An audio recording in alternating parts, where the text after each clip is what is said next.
Hey Joe, great to see you. Aaron, good to see you again. You mind sharing who you are, what you do? Yeah, Joe Aamidor, so I work mostly on product and market strategy projects for integrators, for vendors, for startups, all the above really, and then in a lot of investors as well who are deploying money into the smart building space.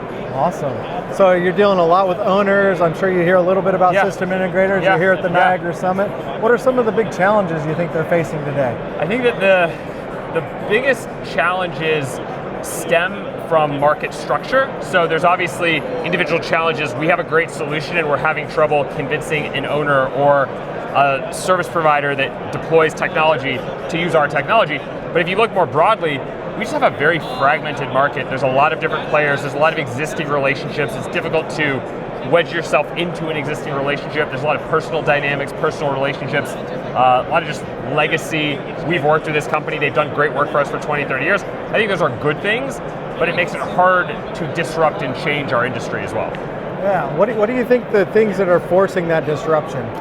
So because some people are doing it. Yeah, no, of course. There is a lot of innovation happening. Maybe a better word than disruption would be innovation. I think that what you're finding is it's easier to get information, it's easier to educate yourself, regardless of who you are. You look across all the different stakeholders in our industry, there's also a lot more events and infrastructure.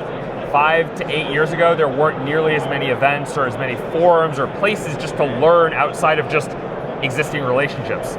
So I think that that's driving one side of it. The other side, there's just a huge opportunity. We look at how our buildings are not always run exactly as efficiently as they should be. There's a lot of energy waste. There's a lot of just people aging out of the industry, which means, I remember 15 years ago as a product manager trying to sell smart building tech, and sometimes we would get the answer, I have an individual who's doing that work, I don't know what to do with that individual, so I don't want to buy your technology.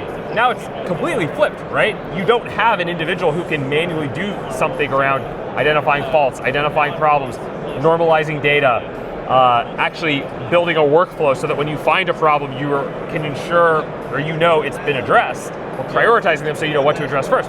You can't really do that manually because you don't have the staff, so then you need the technology to do it. So, where do you see Neeve helping people out? You know, us bringing cybersecurity, OT network management, edge applications, and cloud hosting. Yeah, so I think that there's a few dynamics, right? Being a middleware, or having a normalized middleware in general becomes more and more valuable, because at the end of the day, a lot of owners of buildings, they have a lot of buildings. Some of them are new, some of them are older. They have hardware infrastructure in those buildings of all different ages, vendors, vintages. So you need a way to bring that data to the fore in a way that's normalized and standardized.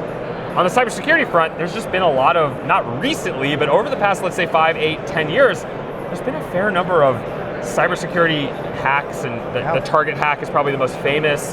There's been plenty of others, and historically our industry didn't necessarily think of cybersecurity as a problem, but at the end of the day, anything that is connected or can be connected, there's a cybersecurity threat potential there. Awesome. Yeah. Well, we're at the summit. Niagara 5's coming out. Are you excited about it? I think yes. I think whenever you see new innovation, companies pushing the envelope forward and just investing more in open systems, and it's a good thing. I think it helps the industry in general. Awesome, Joe. Really appreciate it. Great seeing you. Of course, Aaron.